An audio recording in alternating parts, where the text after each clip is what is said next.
금요일마다 말씀 묵상이 성장의 길입니다 라는 주제로 지금 말씀을 함께 나누고 있고요. 오늘이 7번째 시간입니다.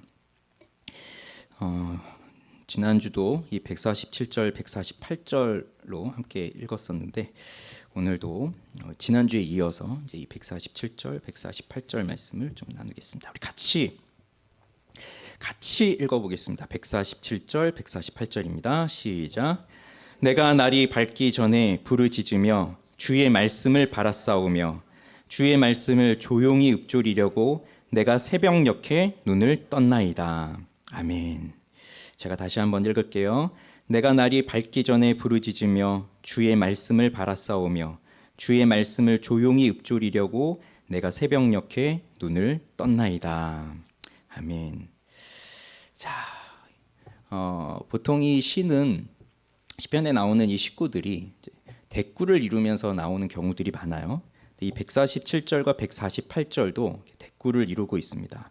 그래서 같은 내용이 이렇게 연결이 되고 있는 거죠. 그래서 147절에 날이 밝기 전에라는 이제 말이 있다면 148절에는 새벽녘에라는 그 말이 있고, 그 다음에 147절에 부르짖으며 말씀을 바라싸우며라는 것이 있다면 148절에는 말씀을 조용히 읊조리려고 그런 내용이 있습니다. 그래서 하나님의 말씀을 사모하는 이 시인의 그 마음이 어떠한지를 이 147절, 148절 이 노래 속에 잘 나타나 있어요. 그러면 지난 시간에도 이제 말씀드렸지만 여기 날이 밝기 전에 또 새벽녘에 이거는 그렇게 이제 말씀을 드렸었죠. 이 고대 이 팔레스타인 지역의 그 근동 지역에서는 이 날이 밝기 전에라고 하는 이 단어가 이제 바람이 불다 이런 의미를 가지고 있어서 이 시간은 해가 지고 선선한 바람이 부는 그런 시간일 것이다. 그렇게 또 볼 수가 있다는 것이죠. 그 다음에 새벽녘에라고 하는 것은 파수꾼이 지키는 시간, 그래서 모두가 잠들어 있는 그 시간, 그런 시간을 말하고 있어요. 그래서 이 날이 밝기 전에라고 하는 말과 이 새벽녘에라고 하는 말은 사람들이 이제 다 자고 있는 그런 시간입니다. 그래서 이 새벽녘에 하면 자다가 일어났다 이렇게 생각할 수도 있지만 아닐 수도 있어요. 뭐냐면 그 밤중에 깨어서 하나님의 말씀을 묵상하고 있는 그 즐거움에 빠져 있을 수도 있는 거예요. 그리고 남들이 다 자고 있는 그 시간에 깨어나서 또 하나님의 이름을 부르면서 기도하고 있는 그런 모습이 나타나고 있는 거예요. 시인이 왜 남들이 다 잠들어 있는 그 시간에 그렇게 하나님의 말씀을 묵상하려고 깨어났을까요? 아니면 그 말씀을 묵상하다가 아직도 잠이 들지 못하고 있는 그 밤중을 보내고 있을까요? 그것은 이 시인이 하나님의 말씀을 너무나도 사모하기 때문이죠. 그래서 그 말씀을 묵상하기를 사모하고 있는 그 마음입니다. 그것을 이제 지난주에 왜 이토록 이 시인이 말씀을 묵상하기를 사모하는 것일까? 그 이유를 제가 4가지를 이제 생각을 하면서 이제 전해드렸는데, 지난주에 했던 것이 기억나십니까? 이렇게 하지 않으면 결국 우리의 영혼은 죄의 지배 가운데에 빠져 들어갈 것이기 때문에 그렇기 때문에 말씀을 묵상하기를 사모한다. 그냥 대충 사는 사람들, 신앙생활 하는 것도 뭐 이렇게 주일에 한번 나오면 됐지, 야 내가 금요일까지도 나왔어, 뭐 이런 걸로도 내가 만족하면서 살아갈 수 있다면, 그러면 그 사람이 하루하루의 삶을 내가 하나님 앞에서 어떻게 살았는가, 내가 죄와 어떻게 싸우면서 내가 이기며 살았는가, 그런 것들을 깊이 고민하지 않죠. 또 우리는 살면서 너무나 많은 것들을 하고 살고 있고 바쁘게 살고 있기 때문에 또 그런 것들을 시간 내서 생각하고 그럴 겨를이 별로 없죠. 그래서 하나님 말씀대로 살고자 하는 간절한 마음이 없다면 사실 이런 걸 생각하지 않지만, 하나님 말씀대로 정말로 살고 싶은 사람들은 이게 너무나 중요한 문제입니다. 이렇게 하지 않으면 자신의 영혼은 죄 가운데 떨어질 것이라는 것을 알고 있기 때문이죠. 두 번째는 이 말씀 묵상을 통해서 하나님의 성품을 발견할 때 주어지는 기쁨을 맛보았기 때문. 그리고 세 번째는 이렇게 말씀을 묵상하면 기도할 힘을 얻게 되기 때문. 그리고 마지막은 이렇게 말씀을 묵상하게 되면 세상을 살아갈 지혜를 얻게 되기 때문이에요. 그것 때문에 이 시인은 그토록 말씀을 사모하고 있는 겁니다. 지난 시간에 첫 번째를 얘기했다면 오늘은 두 번째 것을 보도록 하겠습니다. 하나님의 성품을 발견할 때 주어지는 그 기쁨을 맛본 거예요. 어거스틴이 그 고백록에 보면 이렇게 또 고백하거든요. 주님은 지극히 높으시고 지극히 선하시며 지극히 능력이 많으시고 전능하시며 지극히 자비로우시면서도 지극히 의로우시고 지극히 은밀히 계시면서도 가장 가까이에 계시며 지극히 아름다우시면서도 지극히 강하시고 늘 동일하신데도 측량할 수 없으시며 스스로는 변하지 않으시면서도 모든 것을 변화시키시고 새롭게 되지도 않으시고 낡아지지도 않으시면서도 모든 것을 새롭게 하시지만 교만한 자들을 그들이 알지 못하는 사이에 낡아지게 하시고 늘 일하시면서도 늘 안식하시며 거두기는 하시지만 부족함은 없으시고 붙들어 주시고 채워 주시고 보호해 주시며 창조하시고 성장시키시고 완성하시며 아무것도 부족함이 없으시지만 구하시는 분이십니다. 이렇게 하나님에 대해서 고백하는데 이걸로 끝이 아니라 이 뒤에 또 있어요. 하나님은 또 이렇고 이러십니다. 자, 우리는 하나님에 대해서 말하라고 한다면 뭐 몇 마디 하고 나서 더 이상 할 말이 없을 텐데 이런 분은 그렇게 하나님에 대한 그 이야기를 쭉 해나가고 있습니다. 어떻게 그렇게 말할 수 있을까요? 뭐 공부를 너무 열심히 해서 신학 공부를 열심히 해서 이 하나님의 성품에 대한 것들을 다 외우고 있기 때문에 그 머릿속에 외우고 있는 것들을 쭉 써내려가고 있는 것일까요? 그런 것은 아니죠. 하나님의 존재는 마치 하늘에 떠 있는 그 찬란하게 빛나는 태양과도 같아서 우리가 그냥 맨 눈으로 저 태양을 바라볼 수 없는 것처럼 하나님 자체를 볼 수가 없어요. 그래서 하나님의 존재의 속성을 우리의 눈으로 봐서는 알 수가 없습니다. 그것이 또한 무한하신 하나님과 유한한 우리 피조물, 한계가 있는 우리의 피조물과 한계가 없으신 그 완전하신 하나님과의 그 격차를 보여주고 있는 거예요. 우리 같은 이 유한한 피조물이, 이렇게 한계가 있는 피조물인 우리들이 어떻게 무한히 완전하신 하나님을 알 수가 있으며 볼 수가 있겠습니까? 그것은 불가능한 일이에요. 그런데 하나님은 우리에게 자신을 알려주십니다. 그걸 계시라고 하고 있어요. 그리고 하나님은 우리에게 하나님 자신의 살아계심을 알려주시는데 일반적으로 알려주시는 것은 모든 사람들에게 볼 수 있도록 자연을 통해서 그렇게 하나님께서 계시다는 것을 알려주시지만 또 그 자연을 통해서는 그렇게 일반적으로 주어지는 계시를 통해서는 하나님의 성품이 어떠하신지 하나님의 속성이 어떠하신지 그것까지는 정확히 알 수 없기 때문에 하나님은 좀 더 특별한 방식으로 우리에게 하나님 자신을 알려주세요. 그 하나님께서 특별한 방식으로 알려주셨던 그 특별 계시의 방식 중에 하나가 기적이라고 하는 것이 있습니다. 하나님은 직접적으로 나타나셔서 직접 말씀을 하시거나 아니면 이런 기적과 이사들을 통해서 하나님 자신의 그 능력을 보여주시는데 기적이라고 하는 것이 무엇일까요? 기적. 만약에 우리가 일상 속에서 살아가면서 그냥 일상 속에서 일어나는 일이라고 한다면 우린 그것을 기적이라고 부르지 않습니다. 제가 여기 있는 이 컵을 이렇게 들어 올렸습니다. 그리고 제가 이걸 놨어요. 놨는데 이게 떨어지겠죠? 그렇게 떨어지는 것을 보고 우리는 야, 목사님이 기적을 베푸시는구나. 저렇게 물이 떨어지는구나. 이렇게 생각할 사람은 아무도 없는 거예요.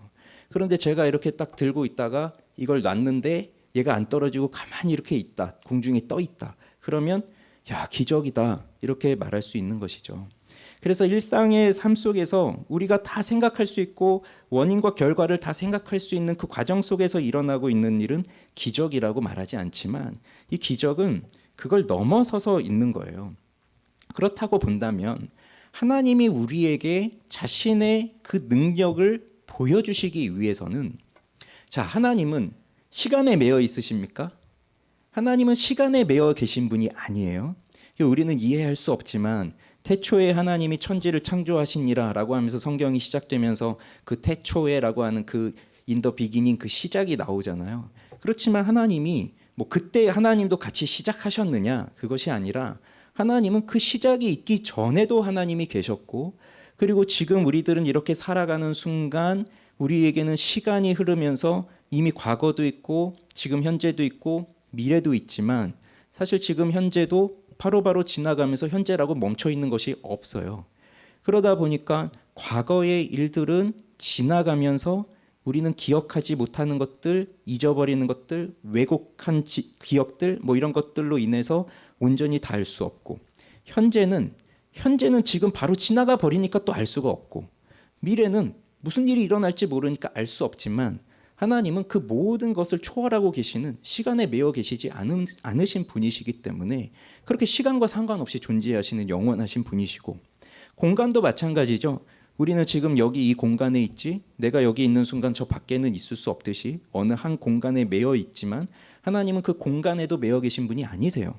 그러면 하나님은 그 완전하신 무한하신 그 영이신 삼위일체 하나님은 시간과 공간에 매여 있지 않으심에도 시간과 공간에 매여 있지 않으시지만 하나님이 창조하신 우리 피조물인 우리 인간은 시간과 공간에 매여 있는 것이죠. 그래서 그 하나님을 우리가 알기 위해서는 또 하나님이 우리에게 자신을 드러내 주시기 위해서는 하나님이 어떻게 하셔야 되는 일이 필요한 겁니까? 시간과 공간을 넘어서서 계시는 하나님께서 시간과 공간 속으로 들어와 주셔야 되는 거예요. 그것이 기적으로 나타난 겁니다. 그래서 우리는 이 시공간 속에서 이해할 수 없는 일들이지만 그 시공간을 넘어서신 하나님의 능력이 여기에 들어와서 그걸 보여주시기 때문에 기적이 나타나는 것이고 그 기적 중의 기적은 하나님이신 그 예수 그리스도가 사람의 몸을 입고 오신 그 성육신 자체가 아주 놀라운 기적인 것이죠. 그런데 하나님이 그렇게 기적을 통해서 우리에게 하나님이 계시다 하는 것을 보여주셨어요. 그 일이 이루어지지 않으면 사실 우리에게는 의미가 없는 것이죠. 그러나 하나님이 그렇게 하지 않으시면 우리에게는 의미가 없는 것이죠. 그래서 그 하나님은 본질적으로 변하실 수가 없는 분이에요. 시간과 공간에 매여 있지 않으신 완전하신 하나님이기 때문에 변하실 수가 없어요. 반면에 우리는 어떻습니까? 우리는 시간과 공간 안에 매여 살아가다 보니까 우리는 변해요. 우리 얼굴도 변하고 성격도 때로는 변하기도 하고 건강도 변하고 뭐 여러 가지로 변하면서 살고 있어요. 뭐 나만 변합니까? 나만 변하지 않아요. 날씨도 변하고 있어요. 그래서 봄이 되고 여름이 되고 가을이 되고 겨울이 되는 그런 날씨의 변화도 있고 게다가 요즘 같은 시대는 기후의 변화가 또 이렇게 닥쳐오면서 이미 지금은 가을이 되어야 하는 날씨이지만 지금도 아직 여름 한복판에 보내고 추석도 여름 같은 추석을 보내야 되는 그러한 변화 속에 우리가 살아가고 있다는 거죠. 왜 이러한 변화를 우리 가운데 주셨을까요? 이 변화가 있기 때문에 변하지 않으시는 하나님을 생각하게 하는 거예요. 만약에 우리도 변하지 않는다면 그러면 우리도 하나님과 같은 거죠. 근데 우리가 변하고 있고 우리는 변화되는 이 세상 속에서 살아가고 있다 보니 그런 세상 속에서 사는 정말로 유한한 인간, 나는 정말 아무것도 아니구나. 이 변화되는 이 세상을 나는 어떻게 붙잡아 맬 수도 없고 이 변하는 시간을 나는 붙잡아 맬 수도 없고 나는 지금 이 시간이 너무 소중해서 나는 꽉 붙들고 싶지만 그거 될 수 없고 나는 이 사람과 이 관계를 꽉 붙잡고 싶지만 저 사람은 또 나하고 다른 마음을 가지고 있으니까 또 이 관계가 깨어지고 등등의 여러 가지 일들이 일어나면서 우리는 결국은 그 속에서 정말 변하지 않으시는 하나님께서 이 변화되어 가고 있는 세상과 이 무한한 그 한계가 있는 이 피조물들 사이에서 정말로 하나님의 위대함을 생각할 수 있는 그 하나님의 능력을 보여주시는 거거든요. 그런데 우리는 이 변화되는 시간, 변화되는 공간, 그리고 변화되는 나 자신 속에서 살아가지만 그 변하지 않는 하나님을 그렇다고 해서 우리가 어떻게 알 수 있겠어요? 여러분, 우리는 계속해서 기적을 체험하고 계십니까? 구약 성경에 나오는 것처럼 그런 놀라운 기적들이 계속 일어나고 있나요? 목회를 하다 보면 늘 그럴 때가 있어요. 어려운 분이 계시면 그 경제적으로 어려운 분이 있으면 지금 내가 바로 해결해 줄게요 하고 다 이렇게 해주고 싶고 아프신 분이 계시면 제가 한번 기도해 드릴게요. 기도하면 딱 일어나고 이제 그렇게 되면 좋겠다는 생각이 너무 많지만 그런 일이 일어나지 않잖아요.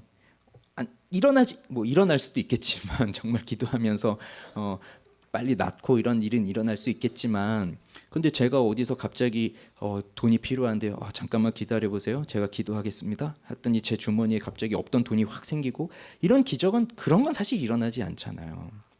그럴 때마다 한계를 느낀단 말이죠. 나의 한계. 내가 목회자인데 내가 목사인데 이렇게 힘들어하고 있는데 이렇게 고통 가운데 있는데 그저 할 수 있는 거는 그냥 들어주는 것밖에 없어요. 그리고 할 수 있는 말이라고 하는 거는 기도하겠습니다. 뭐 이 말밖에 없어요. 뭐 사실이잖아요. 제가 뭐 병원비를 대줄 수 있는 것도 아니고 그 병을 고쳐줄 수 있는 것도 아니고 암을 뭐 다 낫게 해줄 수 있는 것도 아니고 해줄 수 있는 말은 기도하는 거, 기도해드리겠습니다. 그리고 형제님도 기도하십시오. 힘내십시오. 이 말밖에 없는데 때로는 그 말이 너무나 비참하게 들릴 때도 있어요. 어쩌면 그분은 수많은 사람에게 그냥 늘 듣는 말이 힘내세요, 기도하세요, 기도합니다, 하나님이 함께 하십니다 이 말일 테니까 그 말을 들으면서도 지금 여기 이 순간에 와 있는 것이니까 뭐 변화되지 않는 그런 그 고통 속에 있으니까 어렵죠. 그러니 그런 상황 속에서 나의 한계를 느끼면서 나의 부족함을 보게 됩니다. 그러면 지금 우리는 그런 기적을 보지 못하고 있는 시대를 살고 있는 것과도 같은데 그러면 이 하나님을 우리는 어떻게 알 수 있을까요? 하나님을 어떻게 알 수 있을까요? 여기서 하나님이 자신을 알려주시는 놀라운 방법이 동원되는데 하나님은 본질적으로 변하실 수 없는 분이신데 그런데 하나님이 변하시는 분으로 등장하신다는 거예요. 이해가 되십니까?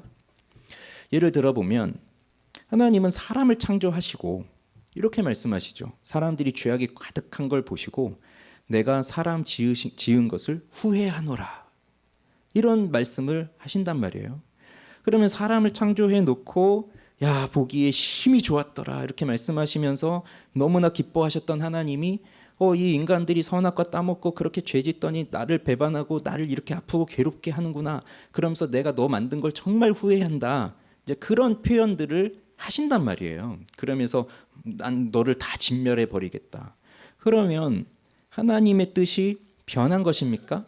하나님이 변하신 것일까요? 사람에 대한 그 보기에 심히 좋았더라라고 하셨던 그 사람을 향한 사랑의 마음이 변하신 것일까요? 아니면 사람이 이렇게 죄 지을 줄을 정말 모르셔서 야, 너가 정말 그럴 줄 몰랐구나. 믿는 도끼에 발등 찍힌다더니 내가 정말 그렇게 발등이 찍혔구나. 그렇게 하시는 것일까요? 하나님은 변하시는 것이 아니죠. 그런데 하나님은 변하시는 것처럼 우리에게 가르쳐 주신다는 거예요. 마치 하나님의 의지와 하나님의 지성이 바뀌어가고 있는 것처럼 그렇게 우리들에게 나타나고 계세요. 그걸 아콤모다티오라고 하는데 바로 하나님께서 우리가 이해할 수 있는 방식으로 자신을 낮추셨다는 표현입니다. 신인 동성형이라고 하는 거예요. 아코모다티오. 그래서 하나님은 변하지 않으시지만 마치 변하시는 것처럼 우리가 자식을 낳아놓고 자식이 내 속을 썩이면 내가 너를 낳은 것을 후회한다 이렇게 이제 말을 하지만 그게 사실 뭐 내가 그 자식을 버리려고 하는 말은 아니잖아요. 그렇지만 그 속에 담겨져 있는 그 애틋한 사랑이 거기 있는 거 아니겠어요? 그토록 내가 널 사랑한다. 너가 이렇게 내 속을 썩이지만 그래도 나는 너를 버리지 않고 나는 너의 애미로서 난 너를 너무나도 사랑한다. 그 표현이 있잖아요. 그렇게 인간들 사이 속에서 인간들이 하는 언어와 인간들이 하는 행동과 그런 표현들을 하나님은 그러신 분이 아니시지만 그렇게 하나님 자신을 표현하심으로써 그렇게 우리들에게 하나님 자신을 보여주고 계시다는 거예요. 그래서 하나님은 우리를 위해서 자신을 낮추시면서 보여주세요. 그렇게 하시다 보니까 이제 이 시간과 공간 속에 하나님이 들어오시는 거죠. 아, 우리 가운데 이렇게 행하시는구나. 이렇게 들어오시는 거죠. 그러면서 우리가 깨닫는 것이 뭐냐면 바로 하나님의 속성이라고 하는 거예요. 오늘은 제가 하나님의 성품이라고 아까 말씀드렸죠. 하나님의 성품을 발견하는 깨달음이다. 거기 그 저기서 그걸 누르시면 돼요. 네, 됐네요. 예. 자, 하나님의 속성, 하나님의 성품. 그게 뭘까요? 아까 아우구스티누스가 쭉 얘기를 했어요. 주님은 지극히 높으시고 선하시고 능력이 많으시고 전능하시고 자비로우시고 이렇게 쭉 썼거든요. 이런 것들이 사실 하나님의 속성들입니다. 또는 성품이라고 말하기도 하고요. 그래서 이 하나님의 속성이라고 하는 것은 이것이 없으면 하나님이실 수가 없는 것이에요. 그래서 굉장히 많은 걸 썼는데, 그러면 하나님은 이렇게 하나님이 계시면, 자, 하나님은 높으시다가 이 부분, 선하시다가 이 부분, 능력이 많으시다 이 부분, 이렇게 해서 하나님이 그 수많은 그 속성들이 이렇게 다 하나 부분을 차지해서 그게 다 모여서 하나님 한 분을 이루고 있느냐? 하나님은 그런 식으로 존재하지 않으세요. 그래서 마치 피자 파이 나눠서 이렇게 한 조각은 뭐 사랑, 한 조각은 거룩, 뭐 이런 식으로 존재하시는 것이 아니라 하나님은 그냥 한 분이세요. 그리고 그 하나님 한 분이 지극히 높으신 분이에요. 그리고 그 하나님 한 분이 지극히 선하신 분이에요. 이게 이해할 수는 없지만 이 교리는 하나님의 단순성이라고 해서 이름은 단순하지만 우리는 이해하기 어려운 그런 존재의 특성이에요. 그런데 그걸 우리가 어떻게 알 수 있겠습니까? 그걸 우리는 어떻게 알 수 있겠어요? 그 하나님은 지극히 높으십니다. 그걸 우리는 어떻게 알 수 있겠어요? 예전에 찬양을 부르는데 주님의 높고 위대하심을 내 영혼이 찬양하네, 집회 속에서 그 찬양을 부르고 있었어요. 그러면 주 하나님 지으신 모든 세계, 이 찬양을 태어나서 얼마나 많이 불렀겠습니까? 이제 모태신앙으로 태어나신 분들은 그 찬송은 또 많이 불려지는 찬송이잖아요. 전 세계적으로 굉장히 유명하고 사랑받는 찬송이잖아요. 그러면 주님의 높고 위대하심을 내 영혼이 찬양하네, 그거를 얼마나 많이 불렀겠어요. 그런데 그날은 너무 특별한 거예요.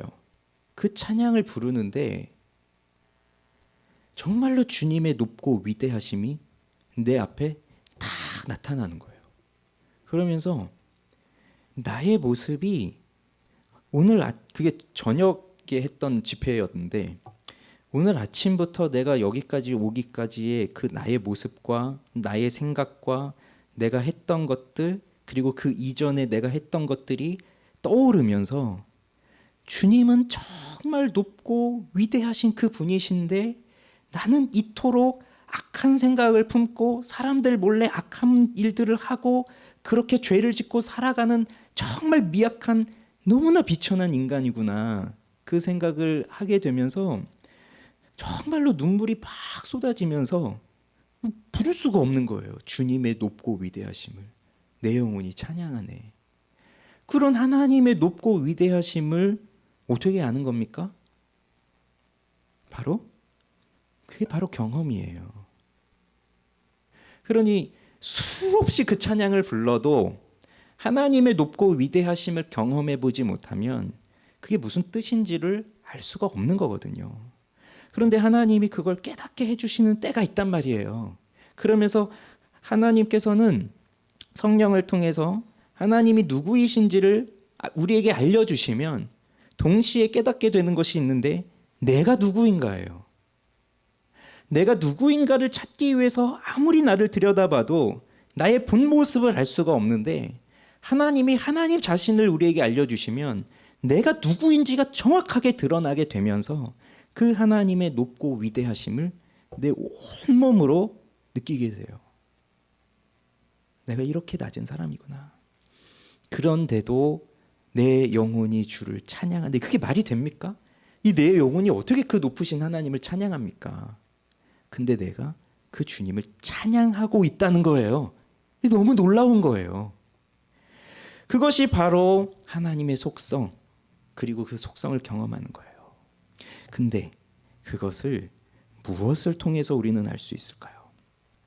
무엇을 통해서?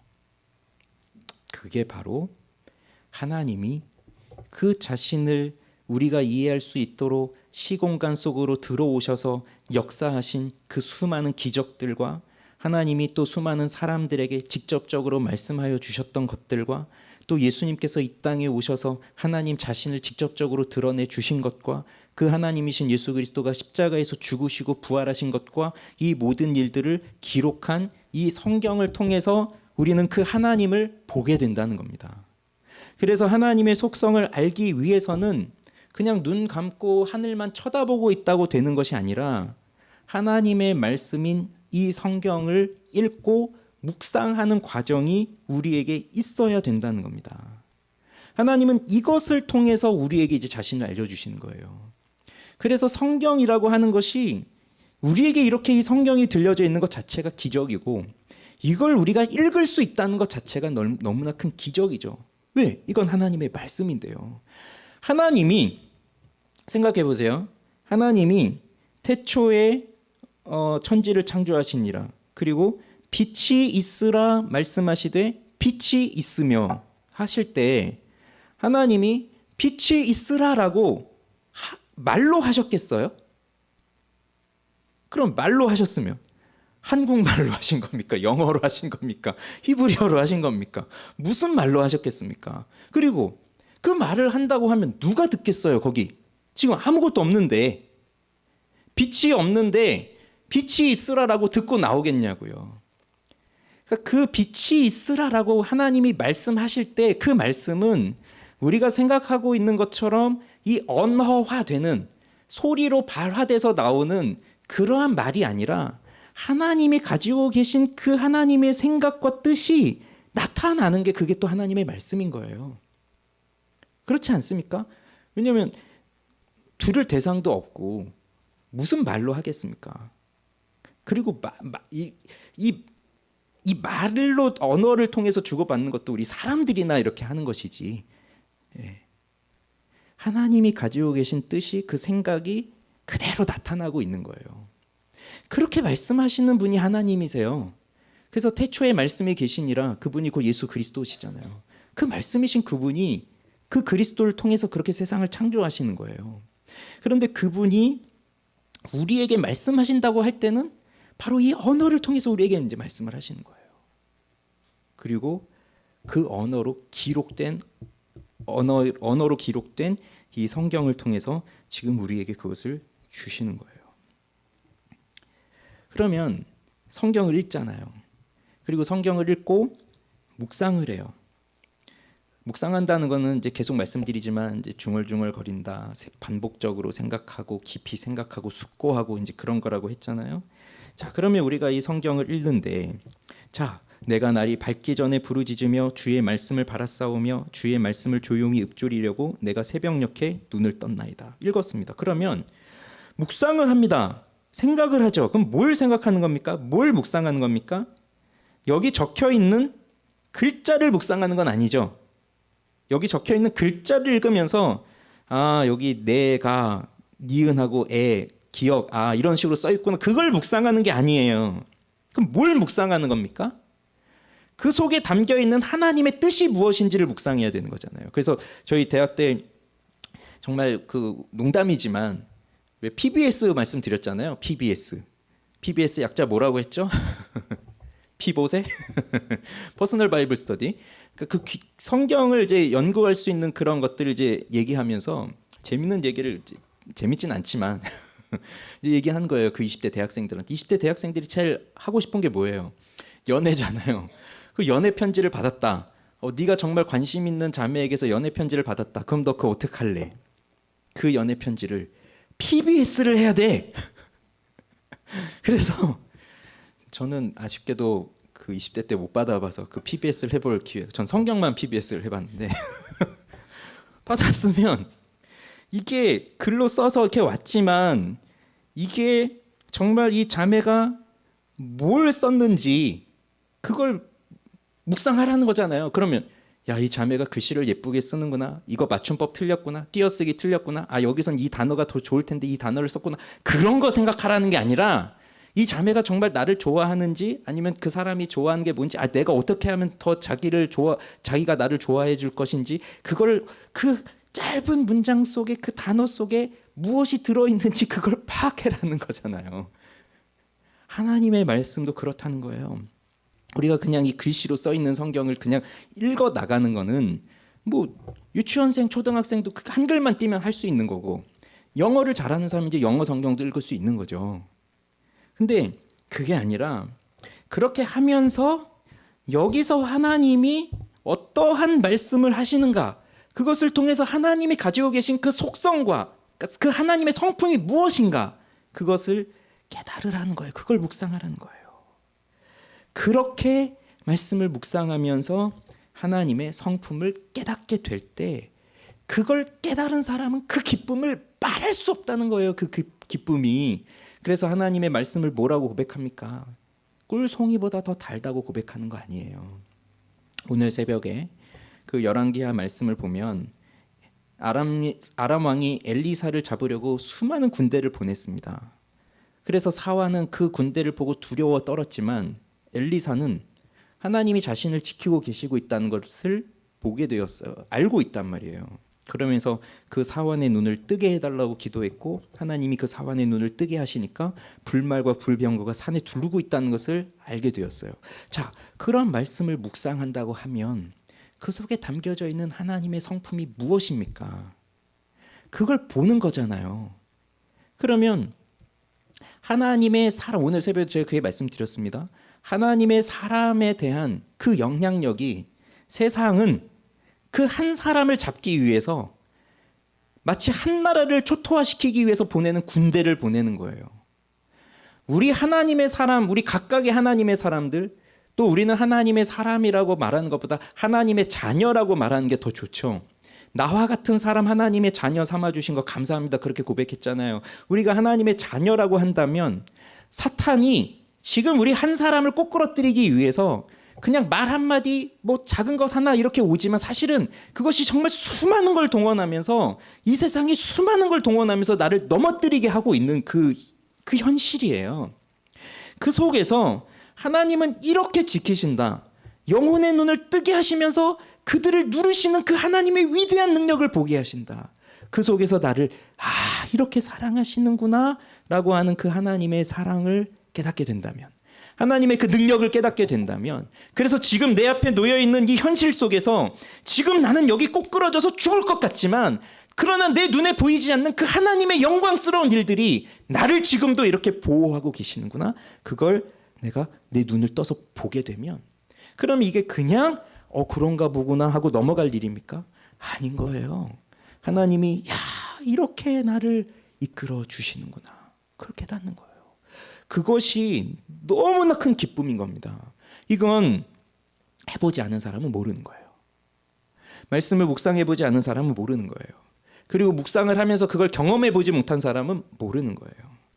그런데 정말로 이 그 말씀을 통해서 하나님이 이렇구나라는 것을 깨닫게 된다면 그 사람이 잠이 올까요? 여러분, 어느 순간에 잠이 안 옵니까? 물론 뭐 커피 마시고 뭐 하고 그럴 때도 잠이 안 오고, 뭐 여러 가지 그 걱정과 근심이 있어도 잠이 안 오지만, 정말로 나를 흥분하게 할 만한 기쁜 일이 있을 때 그때도 잠이 잘 안 오죠. 하나님의 말씀을 그렇게 경험한 사람은요, 잠이 안 와요. 그리고 잠자리에 들려고 해도 다음 날 빨리 일어나고 싶어요. 왜요? 하나님의 말씀을 또 만나고 싶거든요. 내일은 나에게 무슨 말씀을 하실까? 그래서 내일 살아갈 삶이 기대가 되는 거예요. 하나님의 말씀이 없이 살아가면 내일 일어나는 게 너무 힘들고, 눈 뜨는 게 힘들고, 그 현실을 살아가는 게 너무 힘들지만, 하나님의 말씀을 통해서 오늘 하루도 내 자신을 보고 하나님의 말씀을 통해서 나를 깨닫고 그 말씀이 나를 지켜주고 계시다는 것을 알게 되면, 그러면 다음 날 내일은 또 하나님이 어떻게 나를 이끌어 가실까? 내일은 또 나를 어떻게 성장시켜 가실까? 그게 기대되면서 눈이 떠지는 거예요. 그게 놀라운 일이에요. 그래서 오늘 여기 이 시인도 내가 날이 밝기 전에 부르짖으며 또 말씀을 조용히 읊조리려고 새벽녘에 눈을 떴습니다. 이게 억지로 하는 일이라고 생각이 되십니까? 억지로 하는 일이 아닌 거예요. 옛날에 수도원에서 그 중세 때부터 수도원이 굉장히 많았잖아요. 그 수도원에서도 규례가 있었는데 하루에 7번 말씀을 읽고 기도하는 그 스케줄이 짜여 있는 거예요. 근데 왜 그랬냐? 이 119편 164절을 보면 주의 의로운 규례들로 말미암아 내가 하루 7번씩 주를 찬양하나이다. 이 고백이 있거든요. 164절에. 그래서 수도원에서 일과표를 짤 때 하루 7번 기도하고 묵상하는 시간을 정해 놓은 거예요. 그럼 수도원에 있는 사람들은 세상과의 연을 끊고 그 수도원에 들어와서 하루 종일 하나님 묵상하고 이제 사는 거니까 그렇게 해서 그렇게 하루에 7번 시간표대로 움직이는데, 그런데 잘 봐보세요. 여기 이 시인이 그 164절에서 그렇게 내가 하루 7번씩 주를 찬양합니다 이렇게 고백하는 것이 하루 시간표 짜서 7번 짜서 꼭 반드시 7번을 채워야 된다 그걸 말하려고 여기다 쓴 걸까요? 그런 노래를 하려고 한 걸까요? 그런 게 아니겠죠.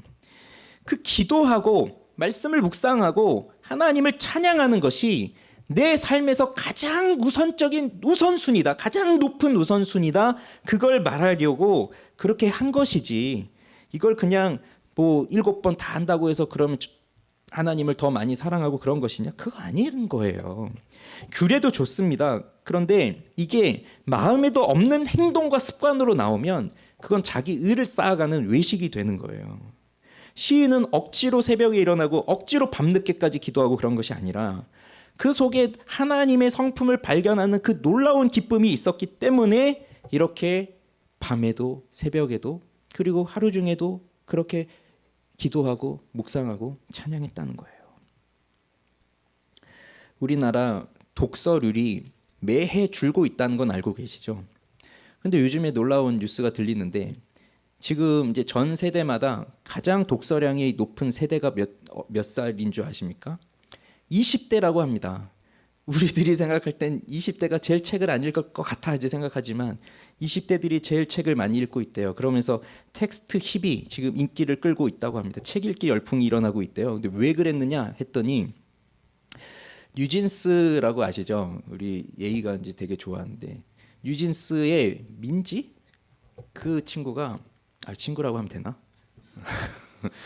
그분이 이렇게 뮤직비디오에서 책을 하나 들고 있는 거예요. 근데 큰 화면에 있어서 무슨 책인지도 잘 보이지 않는데 남들은 이렇게 여기 춤을 추고 있는데 책을 들고 있는데 순수의 시대라는 그 책을 들고 있는 거예요. 그걸 보고 이 20대들이 그 순수의 시대를 많이 샀다는 겁니다. 그러면서 고전 읽기 열풍이 불었다는 거예요. 그래서 뭐 누가 그러더라고요. 그 뮤직비디오에서 핸드폰 들고 있는 것보다 책 들고 있는 게 더 낫지 않냐. 저는 생각해봐요. 그럼 거기서 만약에 성경책을 들고 있었다면, 성경책을 읽고 있었다면, 그럼 많은 20대들이 성경책을 또 읽었을 수도 있겠구나. 뭐 그런 생각도 드는 거예요. 그래서 이렇게 많이들 지금 책을 보려고도 하는 겁니다. 왜냐하면 다 또 인식들이 있는 거예요. 우리가 스마트폰 때문에 생각도 못하고 뭐 이렇게 독서도 못하고 잘못됐다는 생각들을 다들 하면서 살고 있기 때문에 어떻게든 또 고쳐보려고 하는 노력을 하는 거죠. 근데 직장인들이 책을 가장 읽지 않는 이유가 뭔지 아세요? 직장인들이 책을 읽지 않는 이유? 우리 얘기하면 되잖아요, 다. 우린 왜 책을 안 읽죠? 시간이 없어서. 학생들에게도 물어봤어요. 학생들은 왜 책을 안 읽을까요? 학생들도 시간이 없어서. 그러면 스마트폰은 어떻게 하는 거죠? 스마트폰은 공부하는 내내 쳐다보고 뭐 예배 드릴 때도 쳐다보고 뭐 할 때도 쳐다보고 심지어 잘 때도 쳐다보고 계속 쳐다보잖아요.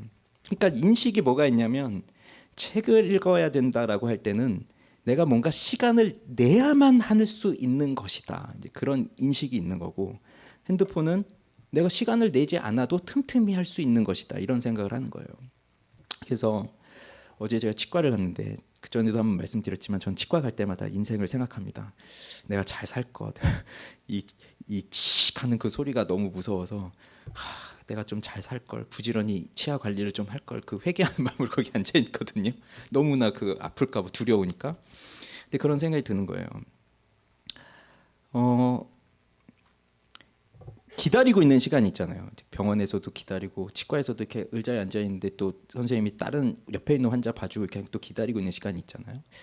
그럴 때 보통 요즘 다들 뭘 하고 있는가? 그 기다리는 시간에 자연스럽게 핸드폰을 꺼내서 뭐 SNS를 보든지 인스타를 보든지 뉴스 기사를 보든지 아니면 뭐 못 보던 영상을 보든지 그렇게 하지 않습니까? 대부분의 사람들이. 그리고 속으로 무슨 생각할까요? 그게 시간을 아끼는 것이다 이런 생각을 할 거예요. 내가 이 짜투리 시간을 이용해서 기사도 보고 뭐 영상도 좀 보고 거기 뭐 이북이 있으신 분은 뭐 책도 보고 이렇게 하시겠고 경건하신 분은 성경도 읽으시겠죠. 그렇지만 뭐 성경 읽는 분은 많이 못 본 것 같고 저조차도 뭐 성경 꺼내서 그렇게 보진 않으니까. 근데 그게 우리가 그렇게 하면서 시간을 내가 아끼고 있다라는 생각을 하면서 거기서 뭔가를 찾아보고 있지만 이런 생각이 드는 거예요. 거기서 내가 뭔가를 찾아요. 그래서 정보를 읽어요. 그러면 그것을 보고 거기서 깨닫는 정보는 그냥 여기 안에 있는 정보를 나한테 그냥 주입시켜 주는 것이지 내가 그것을 놓고 이게 진짜일까? 이렇게 하면 좋은 것일까? 그런 것들을 스스로 생각하진 않는다는 거죠. 그걸 생각하면서 내가 받아들이는 게 아니라 그 짧은 시간에 나는 많은 정보를 보기 위해서 또는 뭐 사진을 보기 위해서 이렇게 추측 하고 있으면서 내 생각은 아무 생각 없이 그냥 그걸 받아들이고 어떤 면에서는 감정적으로 동요되면서 야 부럽다 뭐 이런 생각을 하기도 하고 야 얘는 이상하다 이런 생각을 하기도 하면서 그런 감정적 동요가 일어나고 있는 거예요. 그러면서 지금 수많은 사람들이 생각 자체를 안 하고 있는 그런 시대를 살고 있구나. 그런 생각을 어제 하게 됐어요. 그래서 차라리 짜투리 시간이 나면 핸드폰 놓고 뭔가를 정보를 보기보다 그냥 머릿속으로 생각을 해보세요. 생각을. 제임스 패커가 하나님을 아는 지식이란 책이 있는데 지금 이 책은 이제 거의 고전처럼 됐는데 묵상은 오늘날 잃어버린 기술이며 그리스도인들은 그것을 모름으로 해서 통탄할 만큼 괴로움을 당하고 있기 때문이다. 이렇게 썼거든요. 이 책이 1973년도에 나온 책입니다. 1973년도에도 그 당시 사람들이 묵상은 잃어버린 기술이 됐다. 그러면 지금 2024년도에 살고 있는 우리들은요. 더 하겠죠. 더. 어떻게 하겠습니까? 사유의 기술, 생각의 기술, 묵상의 기술 이런 것들을 잃어버린 것 같아요. 그래서 우리는 뭔가 시간을 내야지 하면서 성경을 보고 뭔가 시간을 내야지 하면은 잘 못해요. 끝내 시간을 못 내요. 그러니 이 시인도 하루에 7번씩 주를 찬양하나이다. 그것이 뭐 시간표를 짜서 하는 게 아니라 그냥 그 하루 일상 속에서 자연스럽게 하나님을 생각하고 하나님을 묵상하고 하나님께 기도하고 하였던 것처럼 그렇게 우리가 살아가야 한다는 거예요. 그럴 때에 하나님의 성품을 발견하고 그 성품을 발견한 것으로 인하여서 너무 기쁘고 또 때로는 그것으로 인해서 후회하며 회개하기도 하고 또 그렇게 회개할 때 하나님은 또 나를 건져주시고 하는 것들을 보게 되면서 그렇게 내 영혼이 하나님께 가까이 나아갈 수가 있는 겁니다. 그것이 이루어질 때 우리의 신앙이 성장할 수 있는 거예요. 그게 우리 견고한 신앙을 위해서 살아가는 길인 거예요. 그렇게 하나님의 말씀을 깊이 묵상하면서 하나님의 성품을 발견하고 깨닫는 우리 모두가 되기를 바랍니다. 우리